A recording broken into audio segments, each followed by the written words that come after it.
Hello there. Welcome to EverPALS. Hi, everybody. It's been a It's while. Pokin.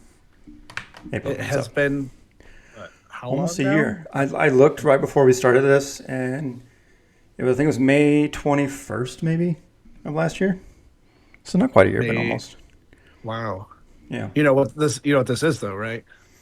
No, what's up? It's season 2, sir. Season 2, right. I haven't done it yet, but I'm going to do it when we're done. I'll put that tag on there. Season 2.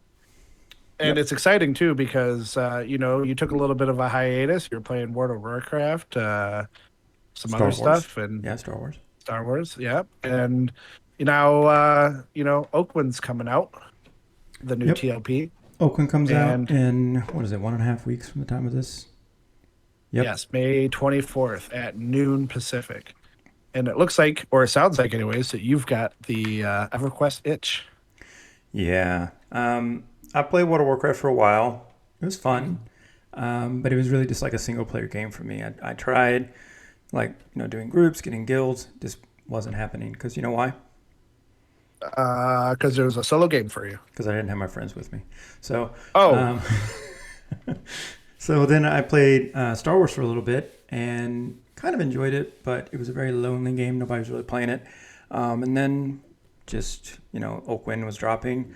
Went on to Mangler for a little while. Have some videos for that. We're having a little bit of fun there, but just waiting yeah. for Do you Oakwind. wanna do you wanna kind of bring that up? Bring which up? Some YouTube things that you've been doing. Oh yeah. I've been streaming a little bit on Twitch and also posting those streams up onto YouTube under the name Dr. Yarnax because I do have my PhD and I'm Yarnax. So I'll put them together as Dr. Yarnax. Not hugely successful, but I'm playing the game anyway, having fun. People stop in on Twitch and have little conversations with me. It's pretty fun, and it gives me a chance to hang out with them, hang out with you, hang out with Inigo, and Yeah, definitely share with for people. all our listeners out there. They've been dying for some content, but the content's always been there. You can go ahead and check out Dr. Yarnax. Yeah, I do some with all four of us. I think there's a couple Mm-hmm. episodes with all four of us there. There's one with me, Mm-hmm. you, and Kara. There's some with just me and Kara, but and there's some with just me there. But when we go to Oakland, I will be streaming all those when we're leveling, playing, raiding, and also posting those to YouTube. So content upon content. Yeah, there'll be lots of content for you. And then with my work, that has slowed down considerably over the past month or two. I've just kind of been like, I can't carry the weight of the whole program on my shoulders, and I like to have fun. So you'll be poking. You're going to be seeing a lot more of me. I'm so excited for that. I'm really excited for it too. I've missed you. Playing WoW and playing Star Wars, I was not there for that, and so it kind of felt like you hated me a little bit. I know you No. didn't, I, but I just know I couldn't raid in EverQuest. I couldn't devote the time to raid. I guess I could have grouped with you guys, but you know me. As much as I have many alts and I get them leveled, I don't like being a burden. I like being a contributor to the group. So I just didn't feel like it was the right time for me to come back. I Wasn't totally personal, man. understand Wasn't that. personal. I hold no grudges. Okay, good. We're all good then. But we are both, maybe, I don't know if I'm more or you're more excited for Oakwind. I think it's probably me because I'm not in the Mangler rating scene. So I'm really looking forward to Oakwind. And it's been getting a lot of bad press.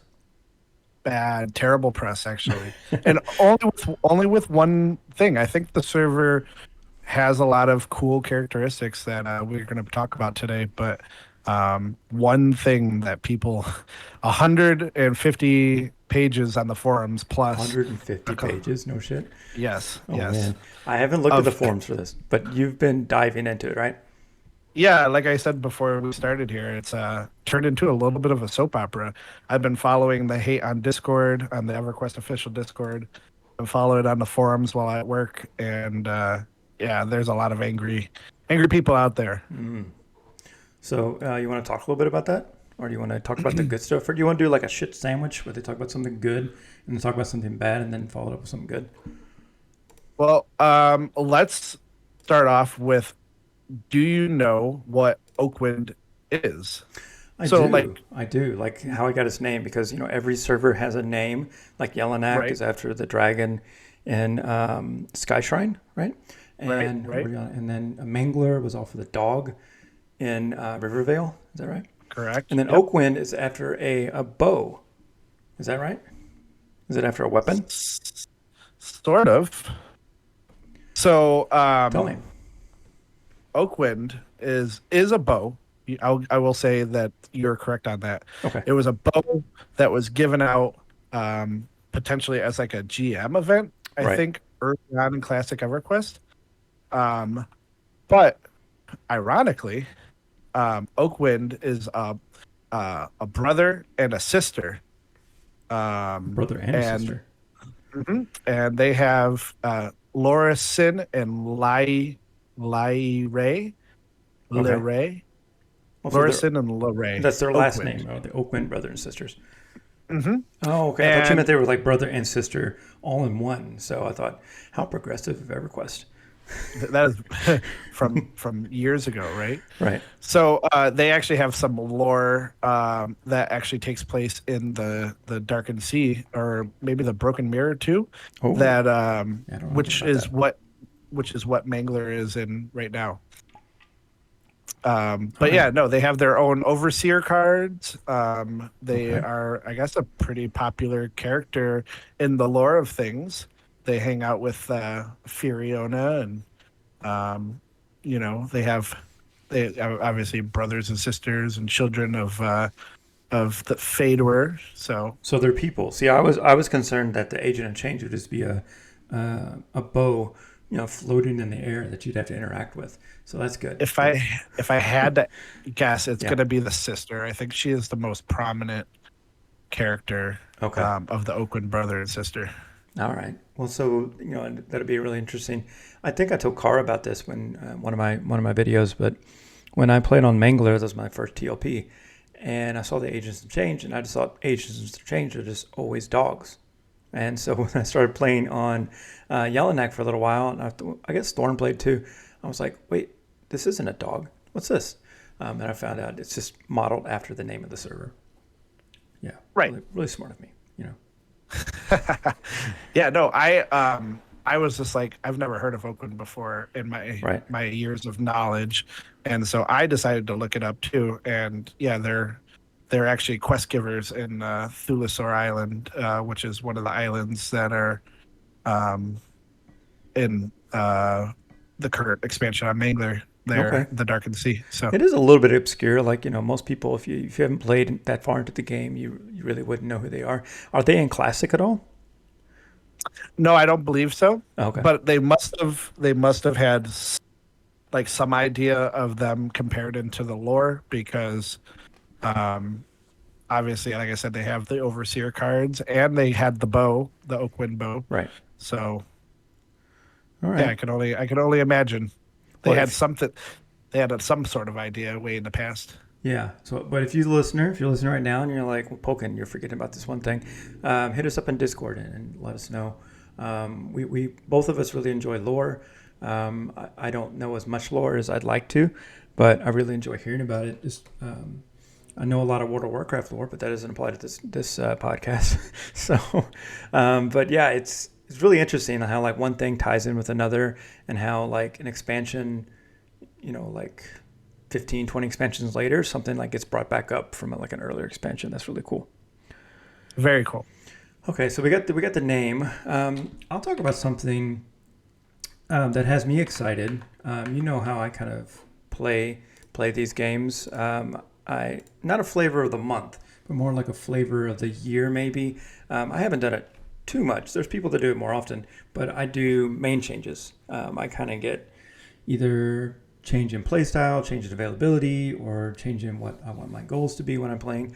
So I have done main changes. They have a nice feature when you have a character. This is called the legacy characters feature. If you have a character that reaches max level, then any character within on that account will receive a 10% bonus as they're leveling.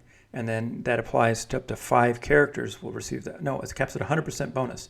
So it's 10 characters. I guess you can't even, how many characters can you have? I thought it was 8. And 10. You can buy something extra to get 10, or is that normal? I think you can have 10 from the get-go. I think you can have extra to go to 16, one for each class, Okay. if I'm not mistaken. Yep. I don't make alts like you do, so I figured that would be a question that you would know. Yeah, no, I'm really not. I thought it was 8, but yeah, you get a 10% bonus for each one of them. So it encourages, or it doesn't, I guess it encourages, it benefits somebody that plays a lot of different characters. And I think that's what can kind of happen on these where some of the expansions they finish really quickly on the standard release where you have, I think, what they say is it the 8 to 12 week expansion release. People get burned out. You got max level, you got most of the good stuff you wanted, so you go and play a different game. But what they want you to do is keep playing this game. Something that you might not have read, maybe you did, is that expedition lockouts are character-based, not account-based. So that means... I did read that. Yeah, but that means like you can have like 4 characters and 4 different raids for a guild. You think they would ever do that? You think a guild would like say, all right, bring player A, on Tuesday, and then we'll do like a series of raids, and then bring player B on Friday, and then bring player C on Sunday? Or you can just be like, I want to bring one of my characters, and because it's heirloom, I guess I'm throwing that in there too. It's really part of it because no drop items are now heirloom, where you can trade it within your own account. So, like, say you have a Shadow Knight, but on Raid B night you bring your Wizard, but that Shadow Knight item you're really wanting drops. Why shouldn't you just be able to use a DKP pool to get something for your Shadow Knight? What do you think about that? Yeah, I was thinking about that. One thing I was going to bring up to you was how careful we all have to be with what account we make our characters on and our boxes on. Right. Because I think I would much rather be a Shadow Knight later on in life, later on in the server life. But I think for the beginning, I will play, a warrior. Okay. I'm going to make sure I start both characters on the same account, though, because they wear plate and they'll probably be able to share some sort of weapons. So I will, level up my Shadow Knight in the background there. And then when I'm ready to switch, I can heirloom all those really nice items that I got. Yeah, you should be able to heirloom most of them. Anything like Warrior, Paladin, Shadow Knight, Bard. You might get some Warrior-specific items depending on how lucky you are. But, yeah, that'd be pretty nice just to get that head start and get out there and tanking, because that's one of the biggest things about making a new tank character is getting geared. You can go in with a new Wizard, buy your spells. You're going to be maybe not 100% effective, but you'll be able to go right in and start doing stuff. Whereas a Warrior or Shadow Knight, yeah, you got to be geared. But yeah, I'm going to make the 2 accounts. I have one account just for boxing and one account just for mains. That's all I'm going to do. I'm not going to put that much thought into it like you're talking about.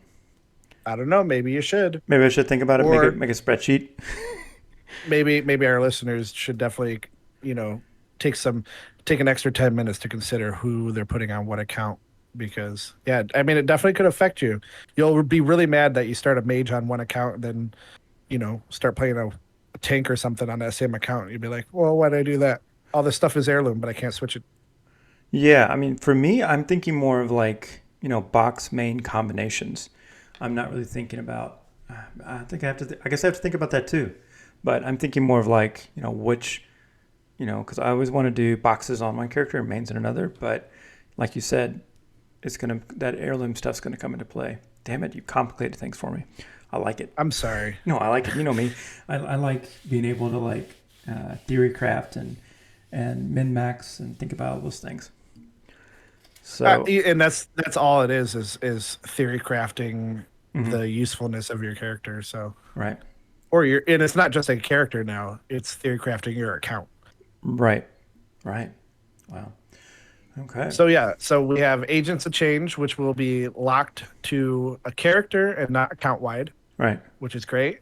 And we spoke about how all no drop items that are not free trade no drop will automatically be heirloom items. Yep. And we talked about the EXP bonus whenever you max level a character, you get the EXP bonus. The only thing is, once a new expansion with a level increase comes out, that EXP bonus is gone until you reach max level again with your character. So definitely want to, get them all to 99%, so you can unlock that as quickly as possible. And then it also you might also pick certain characters that are easier to level than others. Like tanks and healers are going to get groups more easily than DPS, so you might level them first or something. Who knows? And we definitely don't know how the first to engage feature will affect power leveling, so yet to be seen. Well, yeah, which we'll talk about here in a little bit. Yeah, I think that's the shit sandwich we were talking about. So again, that nice sourdough bread with a nice crust and butter on it, and then now with the first to engage feature, that's where the shit comes in. I've heard lots of things about it. I'm kind of in early stages of considering a guild.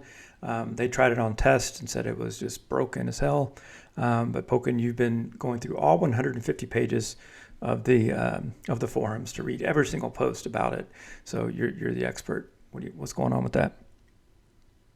So yeah, I know there's going to be. Pages. I did actually. Oh, good job. I did actually, probably more. I think there's 2 different major threads that are on the forums right now. I think we have to change it from a mediocre podcast to an above average podcast if you're doing that. Yeah, good job. Well, I didn't read it for just you guys. I read it because I was, if we were all going to play on this server, I wanted to know exactly what was going to happen. And, maybe playing a bard or a monk would have better experience with this first to engage feature than, a mage or wizard.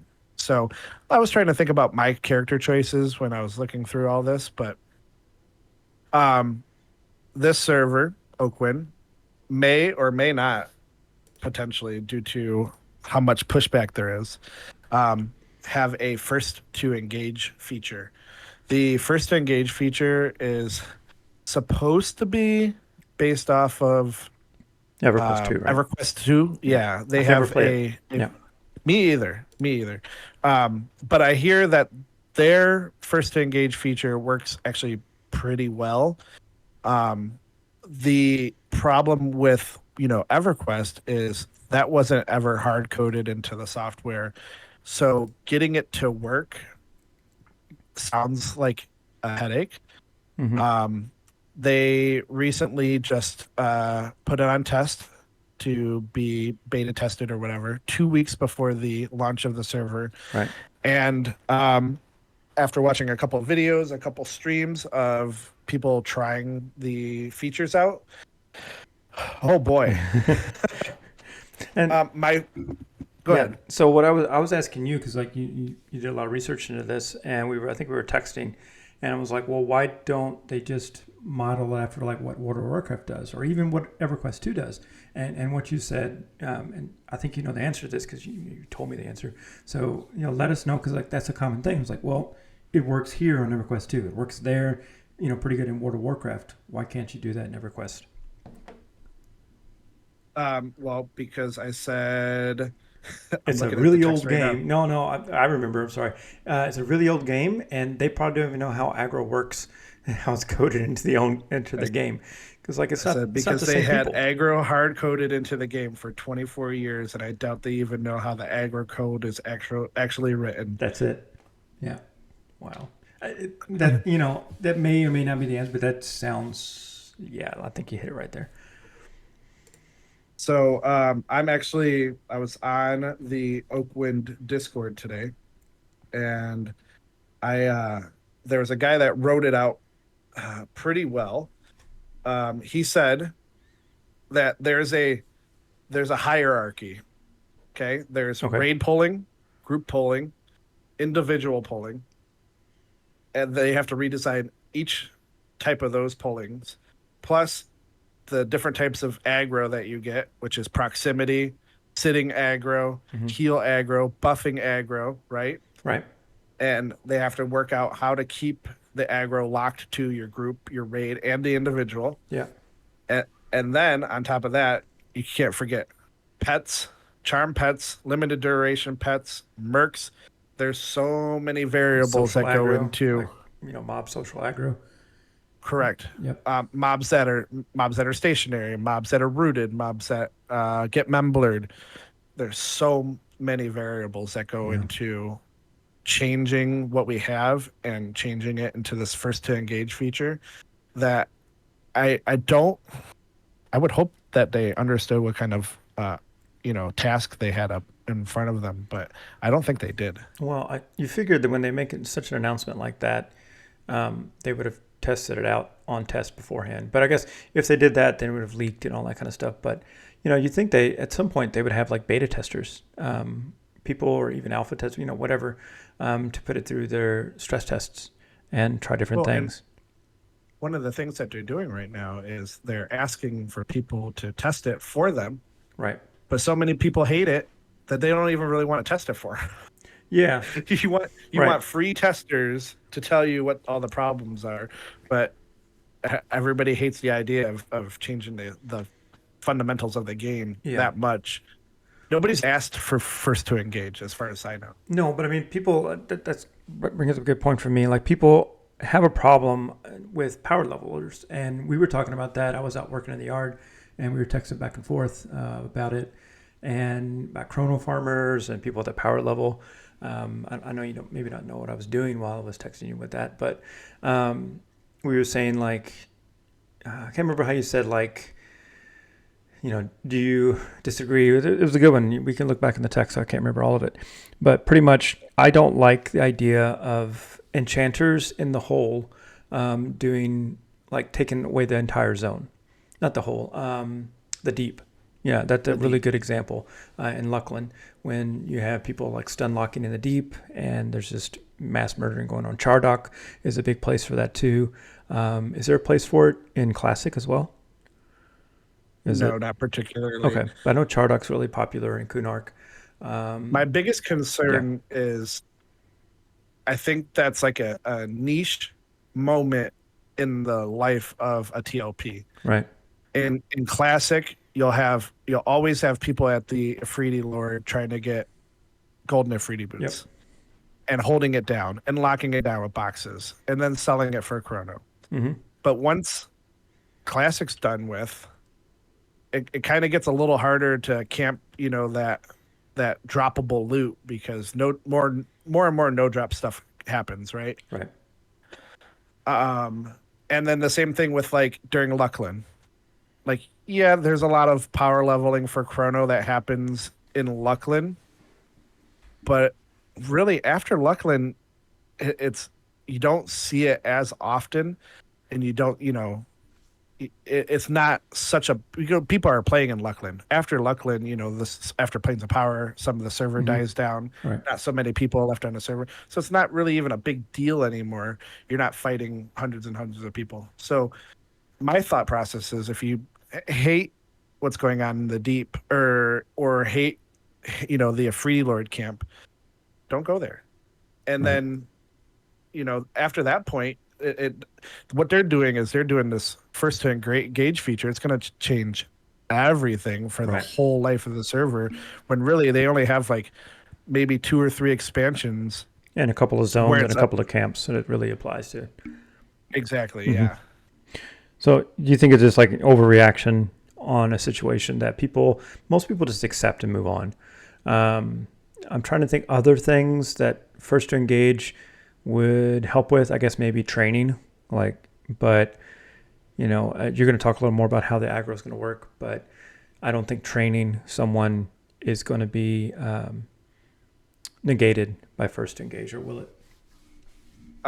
So training's always been a part of the game. Right. That's why I and you like to play nice, and accidental trains are always going to happen. Sure. But we're not going out of our way to Grief blow up people. Yeah. And I think if you have a good image on the server, or you're apologizing, or you take that extra step to reach out to people and tells and be like, hey, sorry, I didn't mean to do that. Let me help you get a res, or whatever the case is. Yeah. That doesn't affect you during Classic unless, you're a troll and you are purposely out there trying to ruin a person's day. Yeah. If you and I get to a camp and it's taken, what do? We leave. We We'll go just move find on, somewhere else to figure go. something else out. Yeah, Right. exactly. Yeah. So some people get really bent out of shape about that. And the game's 25 years old, people, no need to get bent out of shape. But from what I saw with the current how First to Engage is working, there was a video going around. I'd love to give credit to the guy. I'll find it here in a second. Well, we'll just But post it on the Discord. oh, for sure. Yep. He was trying to purposely train his own boxes. Right. And when he trained his own boxes with his monk, he feigned death. The aggro, the engage feature was then off of him, and it didn't change to the person that he trained. They actually just remained locked, the mobs that he trained on him. Yeah. So at that point, They just stood there, like the mobs. No, the mobs stood there and attacked his warrior, and his warrior couldn't attack because they were locked. So even worse than training. Yeah. Right. So now if I train you, you have no chance of surviving because you can't even attack the mobs that are Wow. they are invincible mobs at that point. Wow. I've heard of other things happening. Weird coincidence. In Kanos, Fippy Darkpaw is roaming the streets of Kanos because the guards no longer attack him due to FTE issues. Because he doesn't actually aggro the guards. So the two factions they don't do anything. He just walks around and passes all around Kanos. Yep, and there was that was in it was the EQ progression guy. I don't know if you've ever been to his website. I have. Yeah, it's nice. A lot of stuff was on there. Yep. He made the video. He actually tried in GFA to get the orcs and stuff at the noob ramp to get attacked by the guards. Oh, that to save your ass. That happens all the time, especially in Kelliston. I used to do that all the time. Oh wow, that sucks. Okay. Also, what sucks is I was reading in Lower Guck. You know how there's caster mobs that stand right next to each other, and it'll cast a buff on everybody in the room. Yeah, so the caster will buff all the other NPCs. Once that caster buffs all the NPCs, they become locked. You can't even attack them. Oh shit. So you can attack the one person that's the one mob that started the buffing, but the other 5 or 10 or whatever around him you can't touch, right? Yeah, basically. Jeez.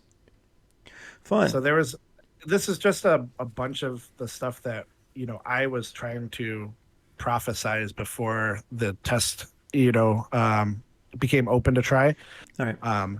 It sounds like it's way more broken than I could have even ever anticipated. Yeah, I didn't think about any of those situations at all. Something else somebody brought up in the guild was healing aggro is the only way to peel something off to someone else.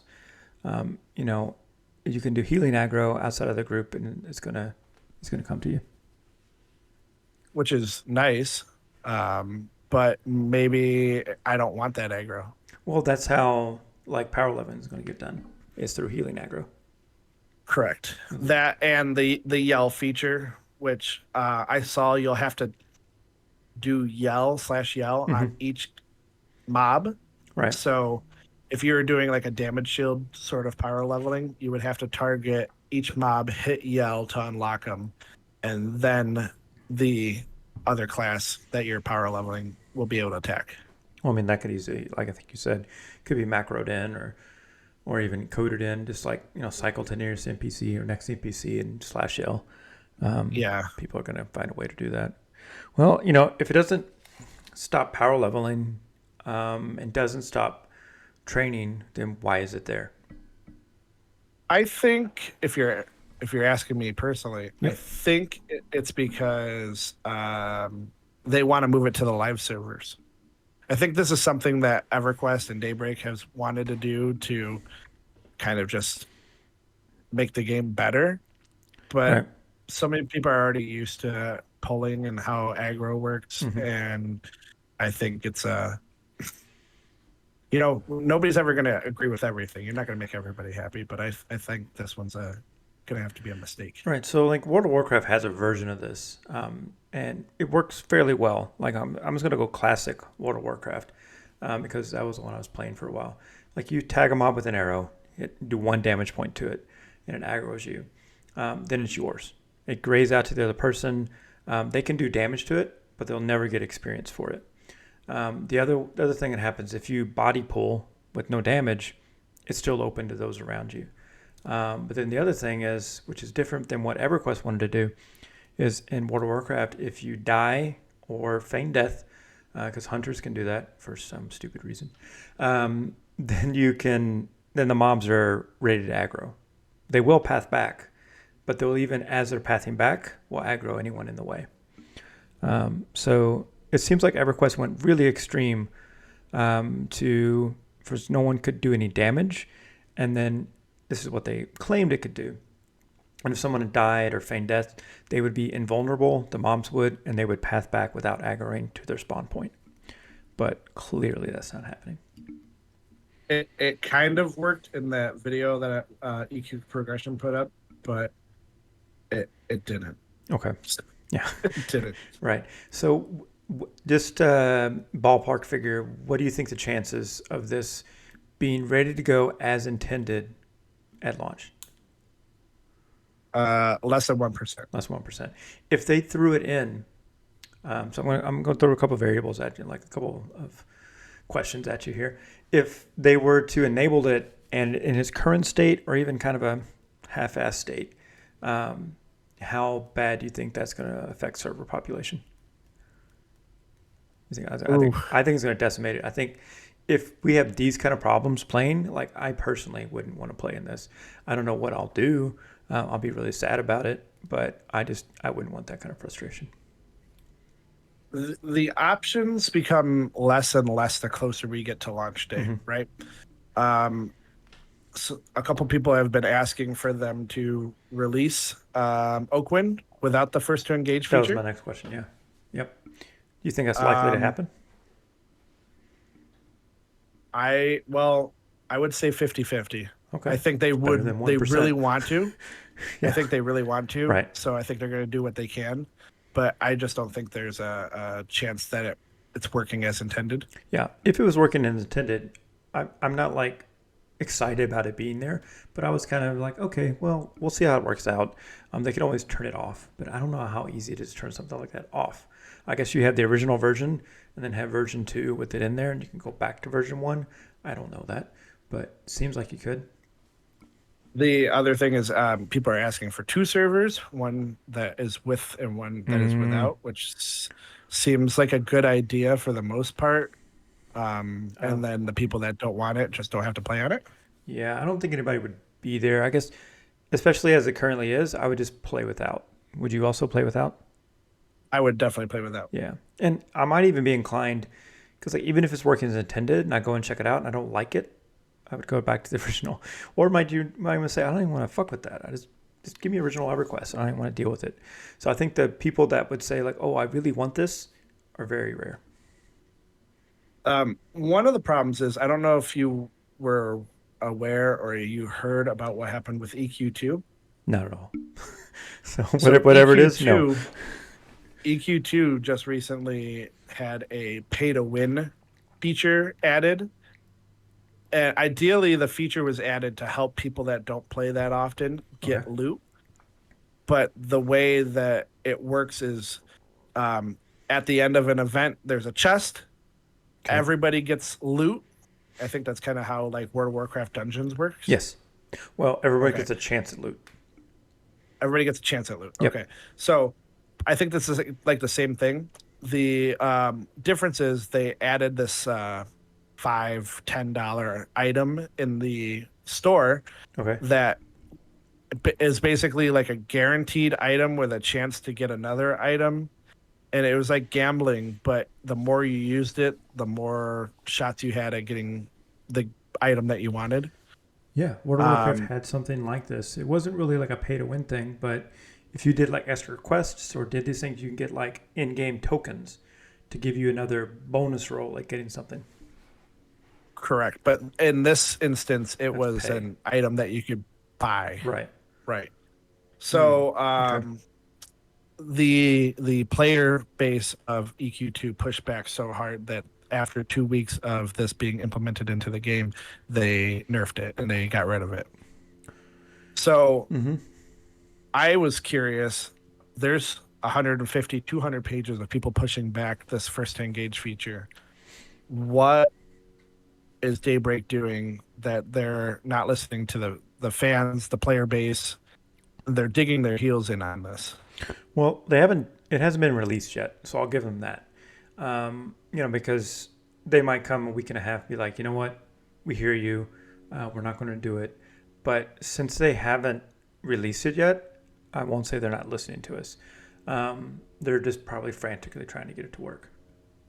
Which is why I think it'll be launched with first to engage, and it'll be such a circus that maybe after a week, you and me and Vem and Inigo will not want to play, and that won't just be us. That'll be masses Sure. of people on the server Yeah. who took days off for vacation to help level their characters and Right. stuff like that. So many people are going to be so mad and Yeah. foul with Right. the idea of what happened that they're just going to want to not play anymore, and then force Daybreak's hand, and they'll have to fix it or delete it. But when I mentioned that in Discord today, somebody, his name is K, and another he guy Men in named Black? Dumian, Okay. they said that do you on what? On the table or on the floor? Oh, never mind. Go ahead. he said it's starting to look like they screwed up the source control and they can't revert it. Oh, fuck me. So I asked in dum terms. So God. someone didn't save their work before making changes. Yeah, I'm face palming. Man, we need to have video reactions. We need a video podcast. But yeah, so oh man, that sucks. You're right. They didn't do a backup. So if that's an issue, then we'll have to see where that goes to. Like I said, that is word of mouth through the player base. But I don't think somebody would have said that without knowing something. Right. Well, apparently, I don't know if you can hear that. There is a car alarm going on behind me, so we'll just continue on with that. I can't. You can't? No, it sounds great. I can only hear you, sir. Props to NVIDIA Broadcasting. Okay. All right. So enough of this sad first to engage stuff that we have. Yeah, we've so through many the shit about. We've gotten through the shit of the shit sandwich. Let's go to the other side of the bread. This is what I like the most. I mean, as much as I do like the 10% bonus for playing extra characters or whatnot, just to keep things fun, I really like that they're trying to appease the casual player, but also appease the person that might make 8 to 10 different alts on one account. So with this, I'm not gonna go through each one of them. I might go through them until maybe like Serpent Spine or something, because that's where they're going to remove part of the true box, which is pretty cool. So the classic. Can I say something about that real quick? Yeah. Yeah. So the Serpent Spine, they are removing true box, and Gates of Discord, which is 5 expansions before that, they are relaxing true box to 3. So before you go through and talk about all the legacy stuff, I just wanted to say, at some point, for Classic up through Gates of Discord, you will have to play your characters on separate computers. Mm-hmm. But after that, you'll be able to play 3 characters on one computer. And then after Serpent Spine, you'll be able to play as many characters on different accounts, but all from the same computer using Windows mode and Alt tabs and whatnot. Yeah, so let's continue to talk about that. So, I have a desktop and I have my laptop. I don't plan on buying any more than that. So I'll have 2. But when Gates of Discord comes out, I could have up to 6 because I could have 3 on my PC and 3 on my laptop. So that's a full group. So you just won't be seeing me anymore, right? But does that? No, I don't think that'll be an issue. But does that mean you also can't use automated? You won't be able to use automated software, right? Or they're going to let you do that? You're not supposed to be using automated software. Right. So you're supposed to be alt-tabbing and casting spells and doing all your stuff, right? Correct. And in Windows mode, I don't know how big your screen is, but I mean, if you have two monitors side by side, you can put, your main character really, really big, and you can put your other characters kind of smaller on the screen. Yeah, I got a 24-inch monitor. I think I could manage that. You can just hover over with your mouse, click on the next screen, but everything should be within, 6 inches of your eyes moving. Yeah. Instead of having to turn your head all crazy and look at all your boxes. So what are you thinking about this? Would you want to do something like that where Gates of Discord comes out? Because I know you have, 3 computers that you use? I have 3 computers that I use. Yeah. And as soon as Gates of Discord comes out, the laptops will start collecting dust, and I will play everything from my main computer. And I already have a main screen and a small screen for, my parser and Discord and stuff like that. I think if I do make an investment, I would make an investment for a third monitor. Right. And I would just play my boxes on the third monitor, and I would play my main character on the big screen. Okay. I mean, that makes sense. So maybe that's something I'll do. I didn't even think about that, just to go ahead and ditch the laptop and play just 3 accounts on the main computer. And maybe you could have one monitor for just your main character, and then the second monitor would be a split between the 2 boxes. You could be able to mouse through and do all that. And you can have a macro key or a waffle and be program it to do certain things. Yeah. Be nice. I think if you have one MMO mouse, 12 button MMO mouse, I think that'll be sufficient for, clicking your healer. You got 1 through 12, clicking your DPS box 1 through 12, going to your tank 1 through 12. Should be good. Should be good. I think so. Cool. But once Serpent Spine, it said Serpent Spine, but I thought it said Buried Sea, but on the list it does say Serpent Spine.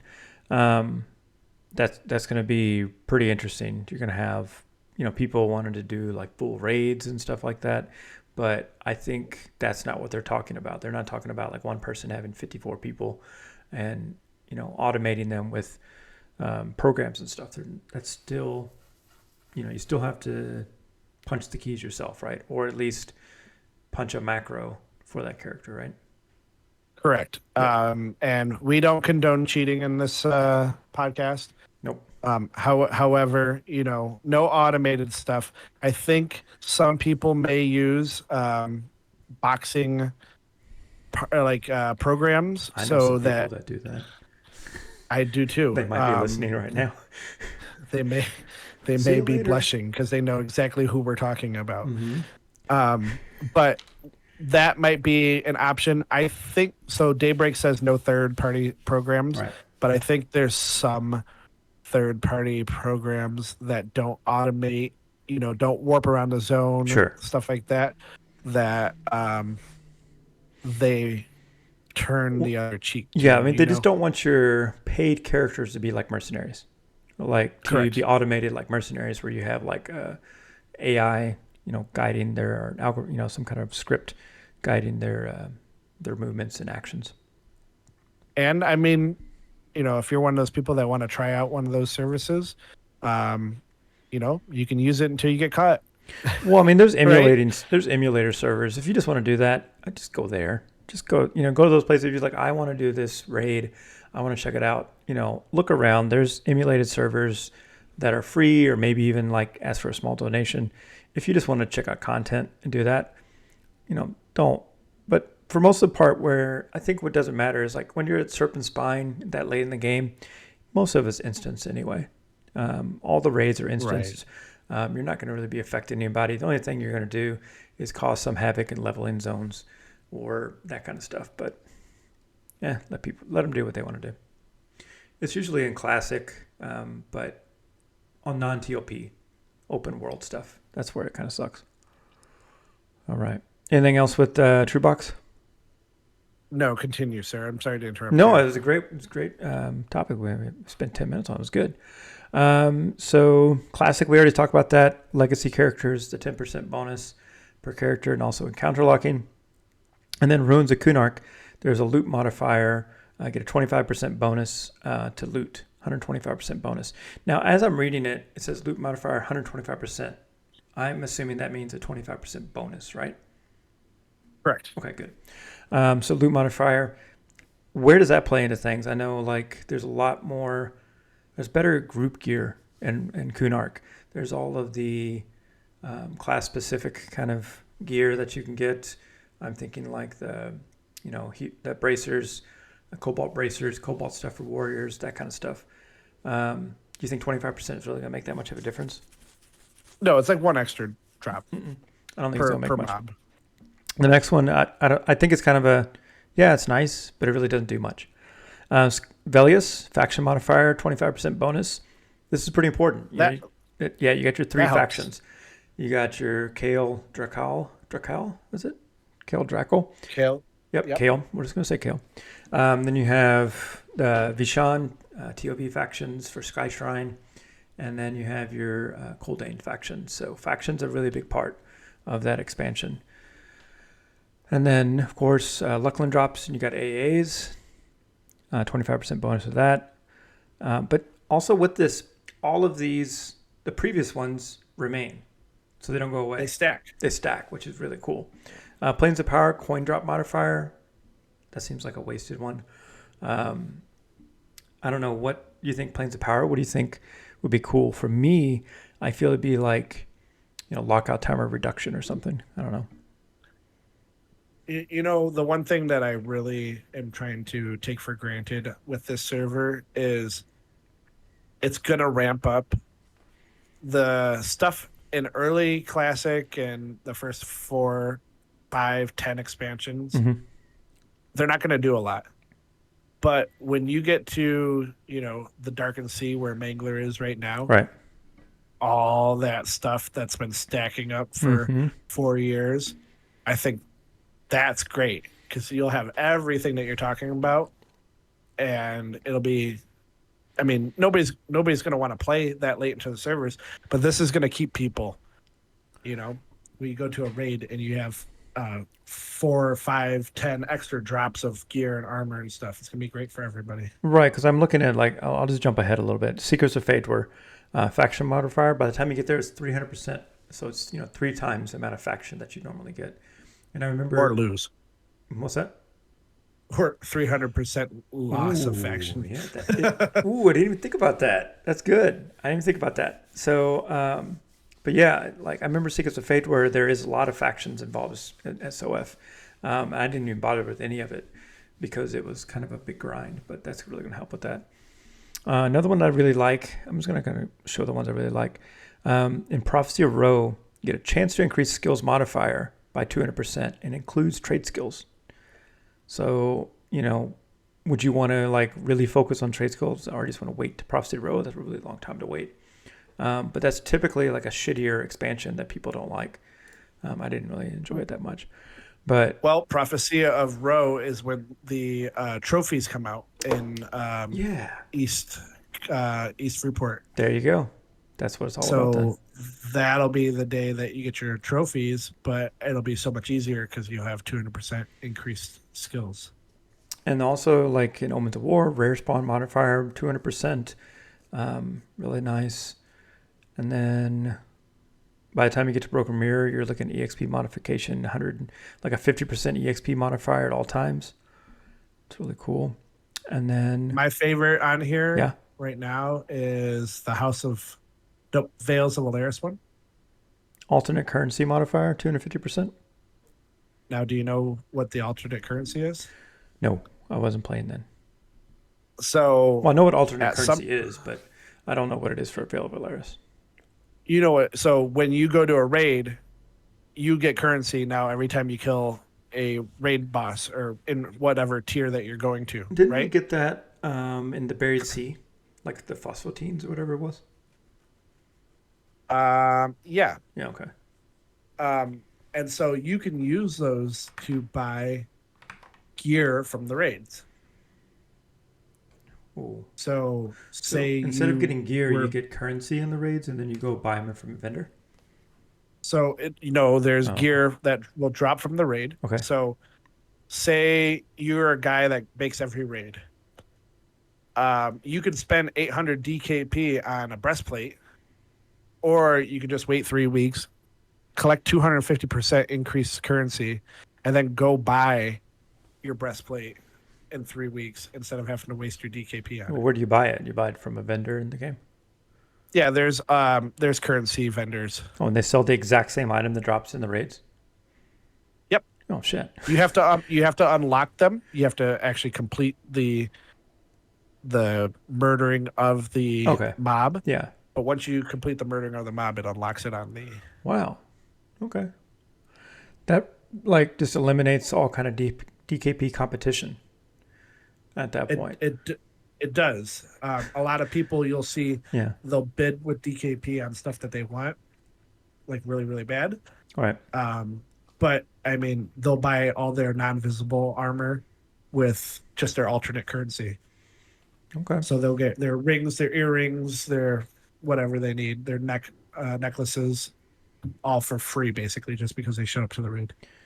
Man, just think about that. Like if we had the pals trio, the three amigos with the rogues going on with that, and like rogue specific stuff start dropping, we'd be like 1 DKP, and then save all of our other currency for that chain item gear and all that. We would have been doing great.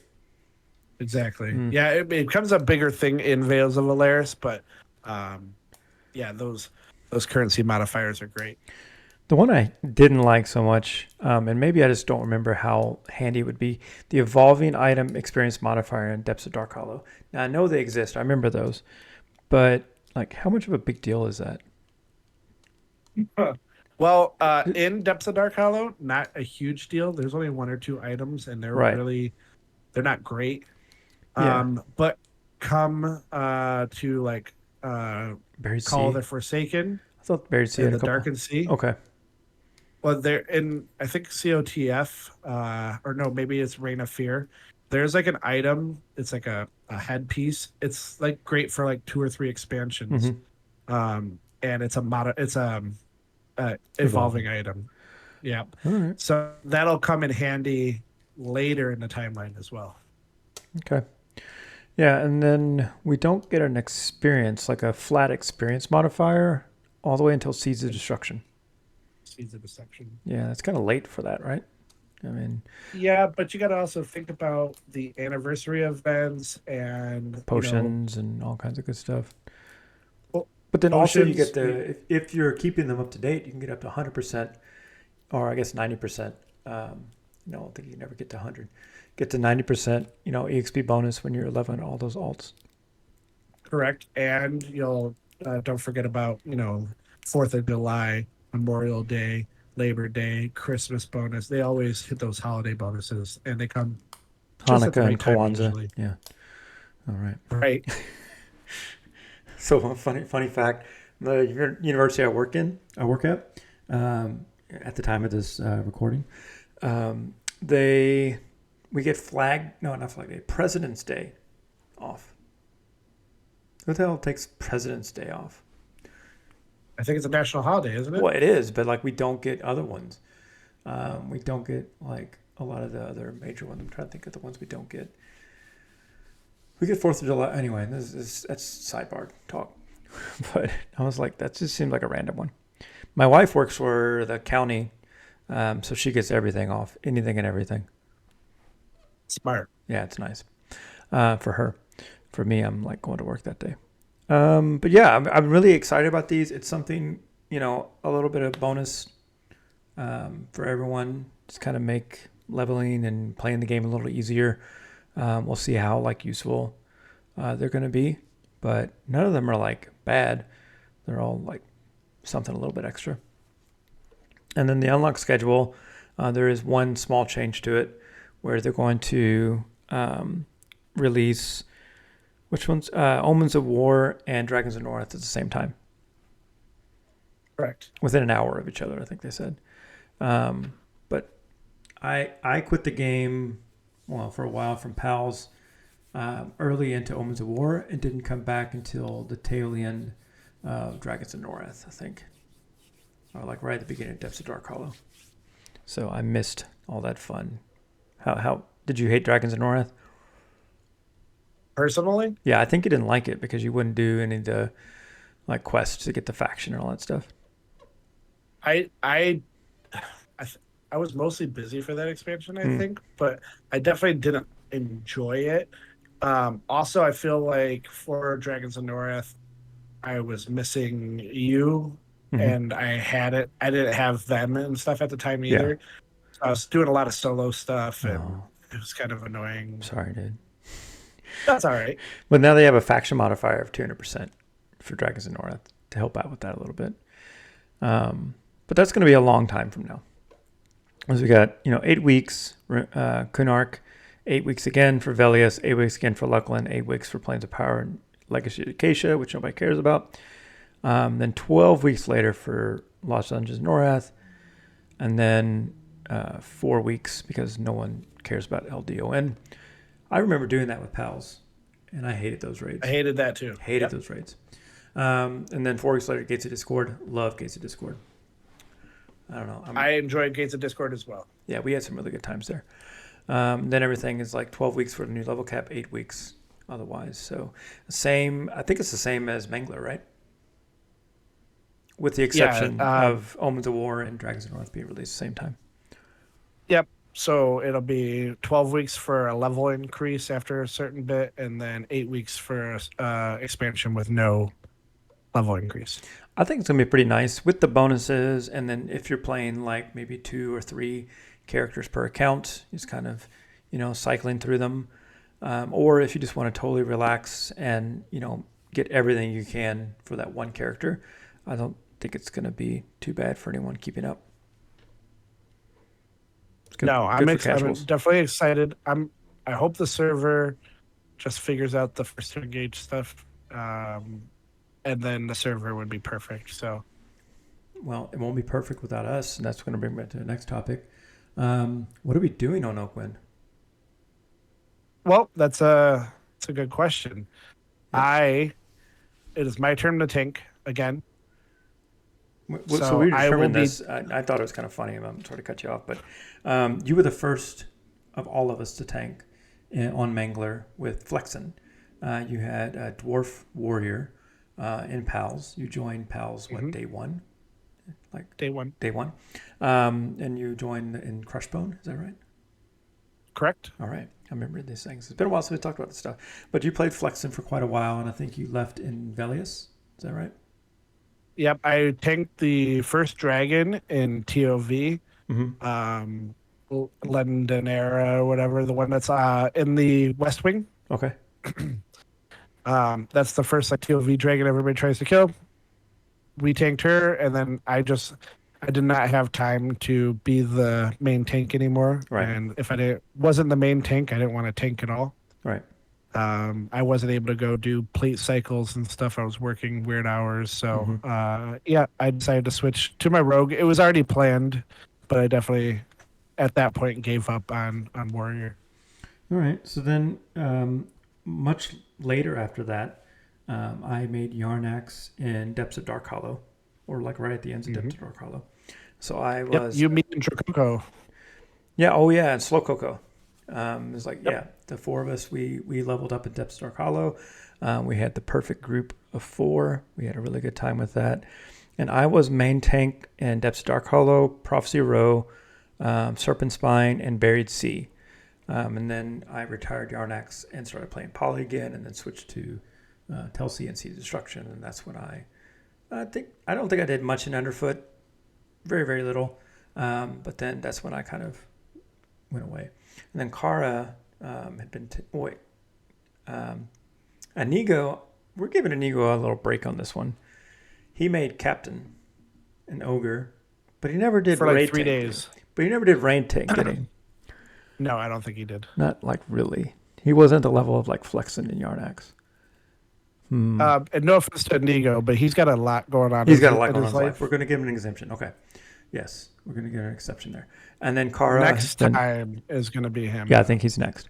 But then Kara has been a Shadow Knight for some time, and helping me, you, and Ego, all of us, being the main tank for our groups and everything, and then being the Kite Master. So Kara never really wanted to be a tank. She got de facto tanked, and now she's arguably the best Shadow Knight in our guild. Nice. Maybe one of the best Shadow Knights on the server, and she hates it. Yeah, I think she has great game sense. I think being a tank, you got to be like aware of your entire situation, see what's around you, and you can relax, but you always have to be a little bit on your toes to make sure everything's running smoothly around you. And I liked that for a while. I'm ready for a relax. I definitely would be so happy to play her Shadow Knight because I definitely don't have a tank in my little trio. Yep. So I would have. I mean, I wish at some point Flexen still had relevancy, So what level is I he don't now? mind create On Mangler. 56. 56. It wouldn't take that long. Yeah, I already have my enchanter up to 75 almost. 74, I think. And I've been like just dicking around. So for Oakwynd, I definitely don't mind. I'm gonna create a warrior and a Shadow Knight on the same account. Okay. I don't think they're gonna be my mains, although it'll be nice to be able to make that decision later on in the server. Okay. I do kind of want to main my Bard. But we'll see what happens there. I can be convinced to do whatever, honestly. You could always like main the Bard for raids and all that kind of stuff while, keeping, because it's fine until probably like, even into Luckland, you can get by with group gear. You can, which is why I won't really make a decision until Luckland or Plains of Power. Yeah. Right. Okay, cool. So I'll have my characters. At some point, I'll obviously have to start a shaman or a druid, and that'll be my trio. But that's something for a much later date. Right now, I just want to enjoy the server. I want to take one of the characters and get him to 46 as soon as possible, and start raiding with the new guild. Yeah. So you're gonna run 2 or 3 characters. To start with, I'll probably start with 2. Yeah. Okay. Once Gates of Discord starts coming around, I'll level up a 3rd character. We'll figure it out. Okay. So yeah, I've had several plans. I talk about them in my streams. So if you're watching those, you've seen the progression of my thoughts. Dr. Yarnax at YouTube. Yep, Dr. Yarnax at YouTube. I also am on Facebook for you old people, and then specifically for Wafer. Hope you're find me on there, and then also an Instagram for the young people, but I'm too old. I don't know how that works. Anyway, I am going to do Ranger and Cleric.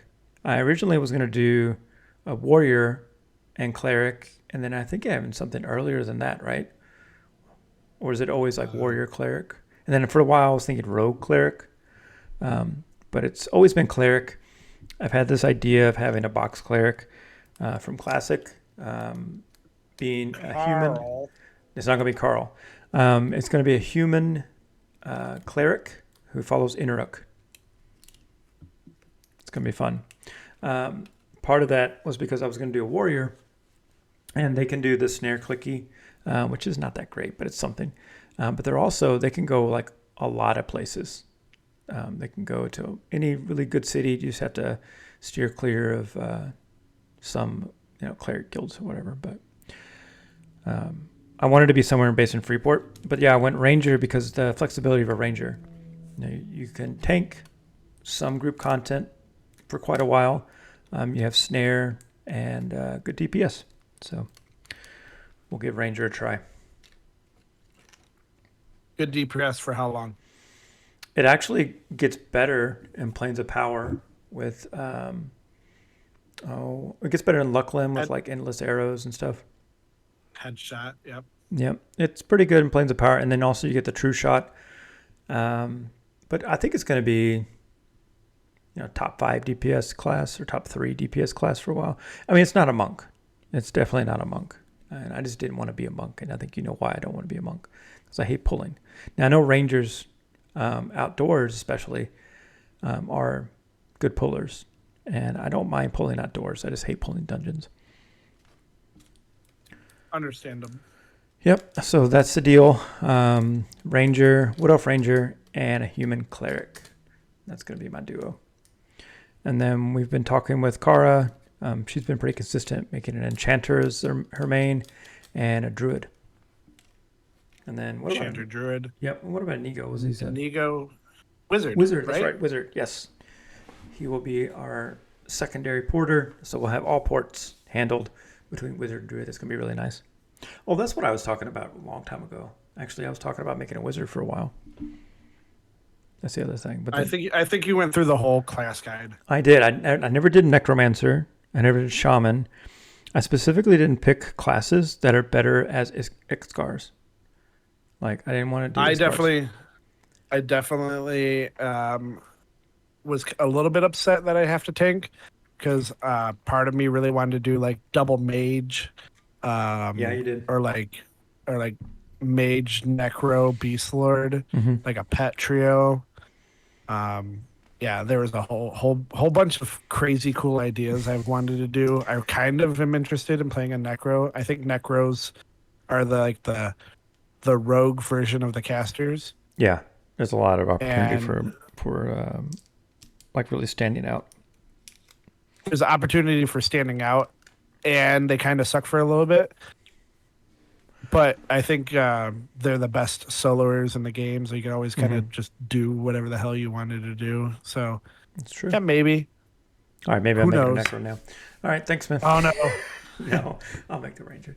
I've never played. I mean, I played a ranger on what was it? No, it wasn't Yellowknack. Yeah, it was. I played a ranger for a while in Yellowknack, and I kind of liked it. I got them up to like 46, 47. They're not that common in Classic, so won't have to fight for gear too much, hopefully. Yeah, it'd be good. Well, if you plan on playing on Oakwynd, go ahead. I'll open like a new, maybe we should open like a new subject, Oakwynd discussion or something like that on our Discord. Sure. And then people can talk about like what classes they're playing. We could talk about the FTE debacle that's happening. Talk about, what's your plans for guilds, like and start getting people together for like looking for group and stuff. Just kind of bring everybody, all the listeners together. We still have, at the time of the video, time of the episode, over 50 people who are subscribed to us. So thanks for hanging out, sticking with us for this whole year, waiting to hear us both at the same time. Yeah, I wanted to shout out to Tracker Dave from our Discord, Tracker Dave 79, Celiathan, and Helix. These guys, there's been a couple people too recently that have been commenting. Sorry if I miss your name, but these guys have just been begging for a show. Well, I know that I think it was. Let me look at my.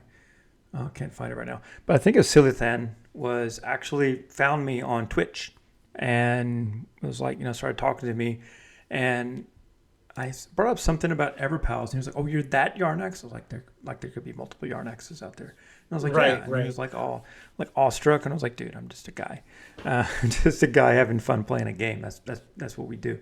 But he was exactly. Yeah, he was asking like, when are you gonna put out a new episode? And I was like, "Oh yeah, we're going to soon. We're just finding the date."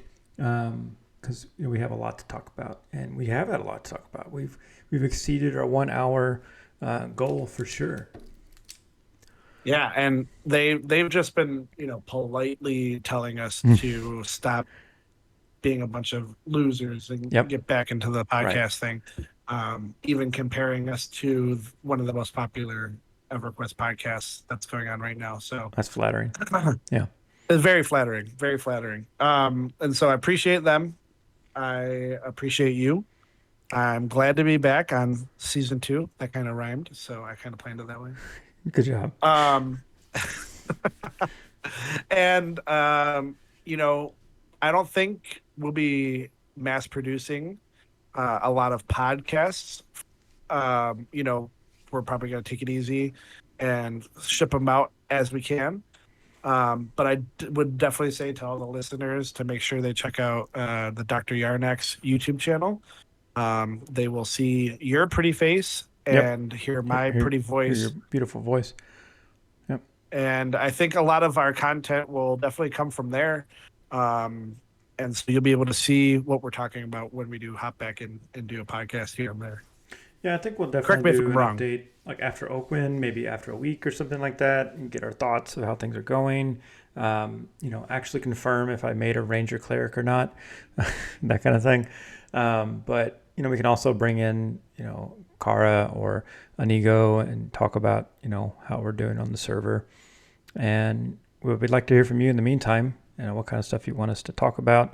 I know people have been asking for expansion guides, class guides, class discussions, more than a guide, discussions and all that kind of stuff. So there's plenty of stuff for us to talk about. We'll just have to figure out a time for us to get together and do it. And I did see you telling a couple people to go back and listen to like episode 3, episode 12. Yeah, it's all relevant. There's a lot of great guides out there for if you're coming back to Oakwynd, maybe your first TLP that you are coming back to. Lots of stuff back in our previous episodes that are relevant for Classic and Kunark, and even into Velius a little bit. So yeah, I think we had all the way. No, we had Classic, Kunark, then we had Velius, then we had Luckland, and I can't remember if we did one for Planes of Power too. But yeah, we did one for most every expansion, all the way up to like Prophecy Row almost. So, yeah. But if there's something you'd like to hear, let us know. Let us know. All right, I think we've talked ourselves out. You ready for some outro music? I feel like I'm losing. I'm definitely ready, but I feel like I'm losing my voice. You hear it? Well, so I don't teach much anymore as a program director, but I do orientation, and I do an hour and a half orientation where it's just me just bullshitting and talking about the whole program for an hour and a half straight. So this isn't too bad. This is actually stuff I love talking about. So my voice is trained for this now. Great. And it's such a beautiful voice. You don't talk to your patients for an hour and a half? No, I am. I try not to say anything all night long. That's the best night. Just keep your head down and don't make eye contact. Exactly. If you make eye contact, they might look longingly into your eyes, and then a whole awkward situation occurs. No leering. No leering's allowed. All right, everybody. Leering. Here we go with the outro music. Thanks so much for listening. Like Boken said, check out the previous ones. I'll have a little description. Link. It's like a link tree. I swear it's not a spam or a virus. Click on that. You'll see like the Instagram page that we can throw up screenshots on, and you'll also see where you can find us on Discord. But until then, we'll see you next time. Bye. Oh yeah, hold on. Guess what? Oh no, you didn't have it. I didn't have it queued up, but I do now. Here we go. Same mediocre podcast. We didn't change it all. Bye, everybody. Bye.